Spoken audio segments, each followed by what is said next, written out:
What are you taking, man? That beautiful blue Corvette. Are you actually? Oh, sick. Yeah. The Mustang apparently popped the fuel line, so alright, we're gonna go with that. nice. That was my second choice too, so that. But you know what? I think we'll take the Z8. Woo! Potter, what's going on, man? How are you, brother? Thing's insane. Taking the Lambo, huh? I'm gonna try. See if I can figure out how to drive an E-gear car. So we are in Tyler Hoover's garage. If you haven't seen his channel, go check it out. Here's the CarTrek 456, aka the Ford Probe. Beautiful little Sprite here. And this is the Jean-Claude Van Damme Bentley. The Azure. I love seeing a child seat in a I was Countach. gonna take the Mustang, but he said a fuel line popped, so Yep. we're gonna pull the Corvette now. But Wow. I'm actually driving a Z8 right now. This is incredible.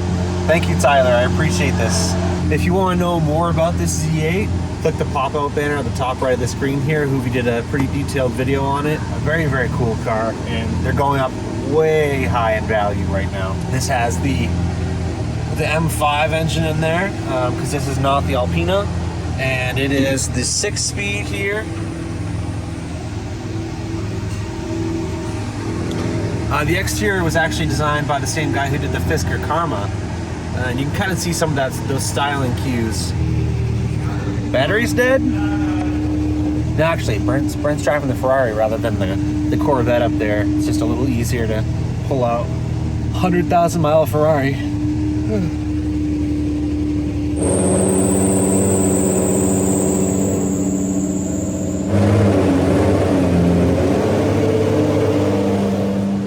Definitely not gonna vlog much while driving this. This is literally his most expensive car that he bought ever. So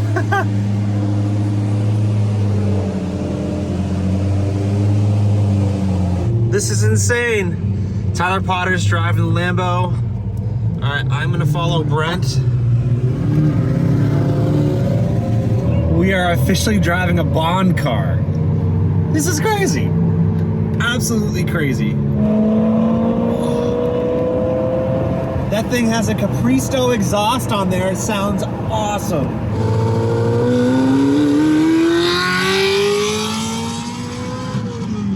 Man, this Z8, this is really special. Just, it has such a nice retro feel to it. And this is really interesting to feel when you're holding the wheel here. I wish I could do like a POV drive of this thing.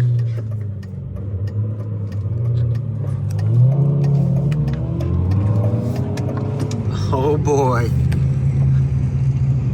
Here we go. Oh, S2000.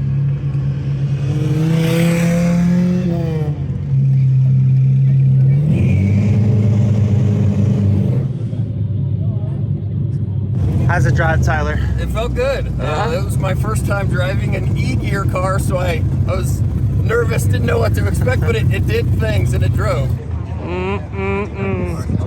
It doesn't come up to your minute.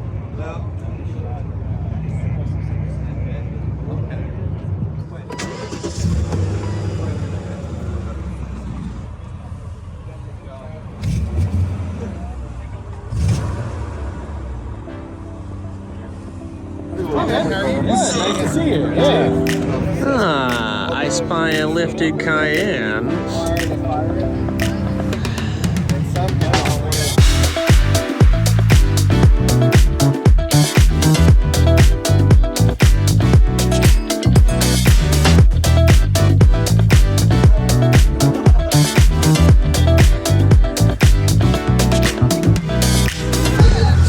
He's probably got 100 grand under that hood. All right, Jordan.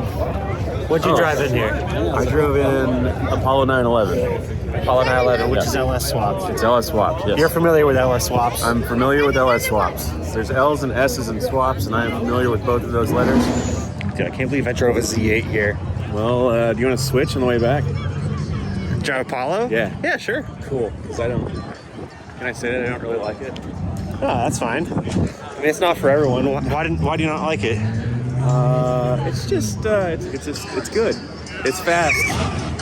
But that's about it. But it's not great. So, you may have seen this on Hoovie's Garage as well. Just, dude. I love them. I think they nailed it. Yeah, I think Jeep's in trouble. Yeah. So last day of the CarTrek Season 2, we drove these up to Red Rock Canyon in Vegas, and I rode with Hoovie up in this car, and as we were driving, he's just pulling stuff off the headliner and like ripping stuff out of the dash, and I don't think I've ever laughed so hard. Like all the footage that I took is all shaky because I was just laughing the whole time going up the mountain. Another ab workout. The shift linkage broke on the track, actually, when Elliott was racing this. So he was stuck in third gear.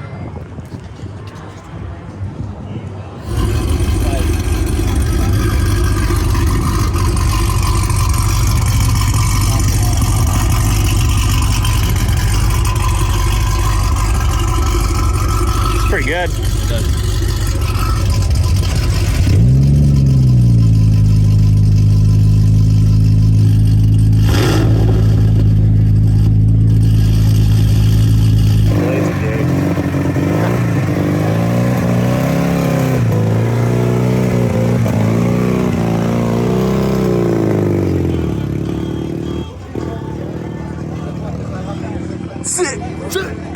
We've got man caves.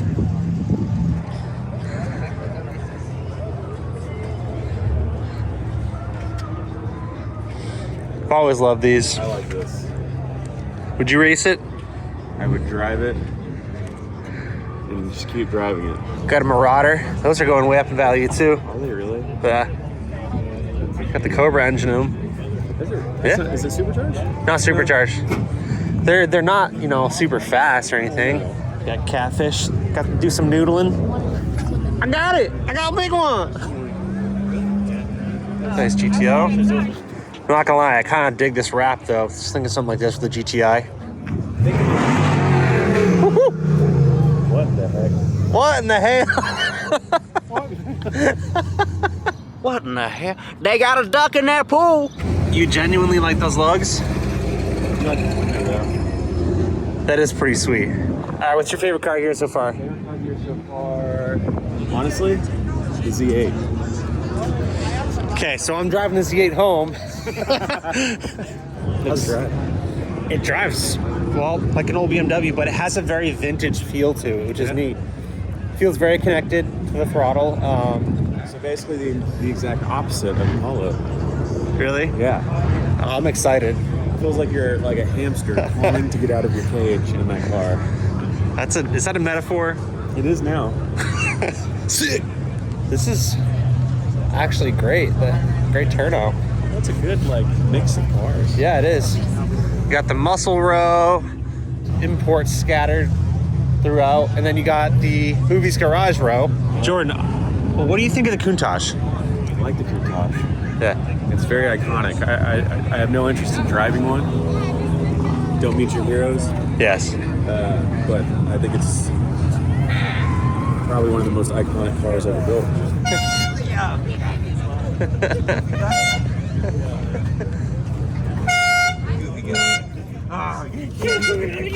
How often are these meets? Only once a month. Really? Fortunately. Okay. Yeah, I wish they were more often, but how fun they are. Yeah, seriously, it's a great turnout, dude. Your audio, you just started recording. There's horn honking, is revving. I'm so sorry, man. Is that Liam honking again? All right, what do we got here? What do we got? We got the CarTrek 2 Maserati, but I've had it for much longer than that was a thing, so let's just call it my Maserati. It's a Maserati Coupe GT. This is from the era, this was like the first time that Maserati was back, so they didn't even name their cars. They just called it the Coupe and the Spider. And then the transmission was the second part of it. So the GT means that this one's an actual manual. The other version of it would be called like the Coupe Cambio Corsa, which is a fancy way of saying Lame. F1 paddle shifters. Yes.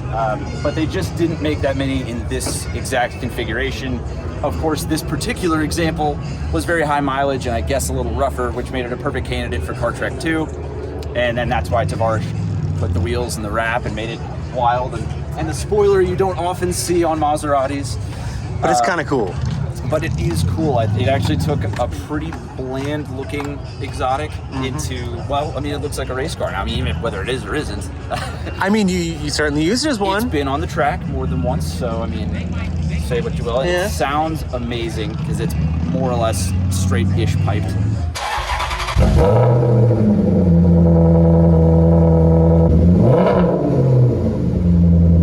So when I got it from Tavarish, it was kind of in bad shape. Not necessarily his fault, but he drove, he used the car all the way up. The clutch was burnt up. There was absolutely no interior in here. To the point where but not in a cool race car way. You think, oh yeah, strip the interior out. It is a piece. Just look around the car and see all the magnificence. No, like these seats were still the normal seats. It just didn't have the entire center console. It didn't have the headliner, any of the side like things. Nothing was hooked up, like the dash wasn't even connected. It was like somebody had gone in here and like just stolen a bunch of crap. It was crazy. So Maybe they did. Maybe they did. Honestly, maybe they did. But, well, no, because there was some effort made. The center console, somebody had custom done. Instead of taking the pieces that were there, they had taken a foam mat from Hobby Lobby and stapled it to the tunnel. Custom. Which was an interesting choice. It wasn't just any foam, it was fine Italian foam from the finest cows. Like I said, right from Hobby Lobby. And I only know that because I found the receipt for it underneath all of it. Because I was always like, what is this material? The only remaining part of the excellent interior job, if you look, is the radio has been not mounted, shoved into place. They just put some foam and like wedged it around it so it wouldn't move as much. So I had to put all the interior back together with limited instruction. Yeah. Did the clutch. I had to fix the oil pressure sender because it was constantly reading 0 and had a light on, which is not good in a high revving Italian car.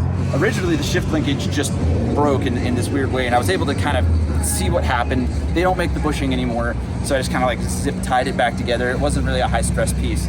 But then when we were filming, it was out on the track, right when we started filming, something else broke and I was just stuck in third gear.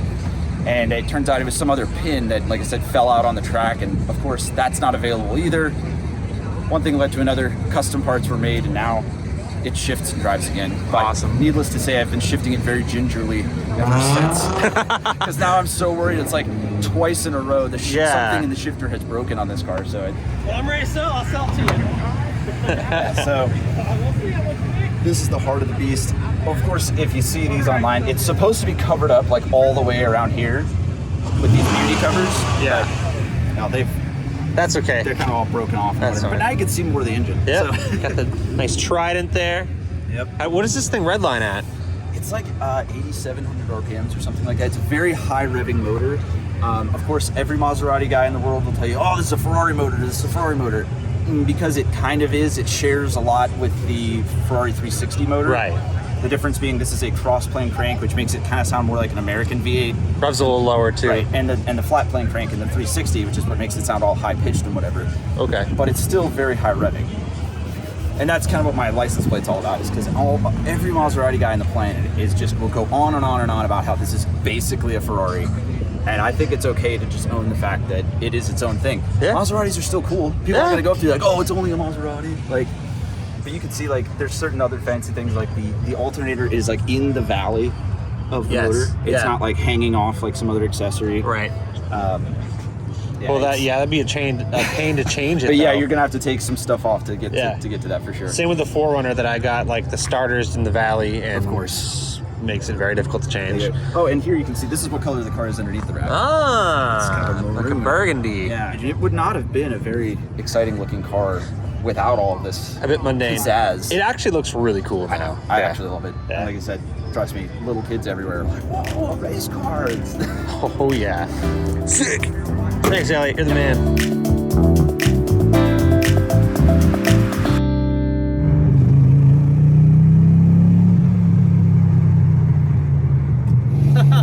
Alright.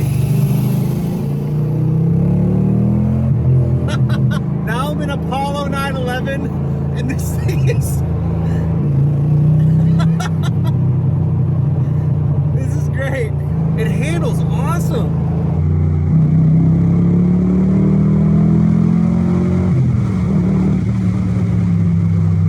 I'm taking this back to Tyler's house now. This thing is hilarious. I love it. It's like, it's not over the top power, but it's so fun to rev out. And steering is very heavy, but it feels awesome. I'm sure this would do great on a track for autocross or something. I think that's what he used it for, actually. Very cool. Backfires. Listen to this, ready?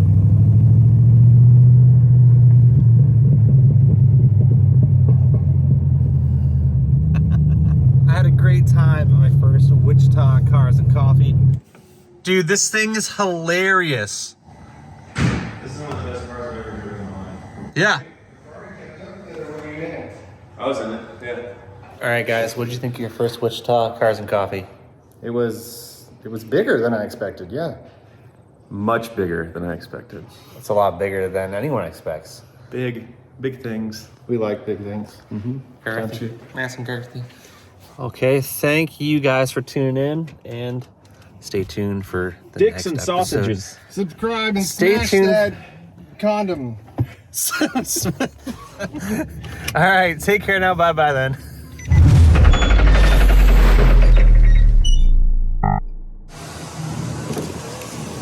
Hey man, I just want to wish you luck and tell you don't f this up. Heard. No pressure. And, Tyler doesn't love this van at all, so. okay. He never drives it. Yeah, never. Fist bump. All right, let's see what you got.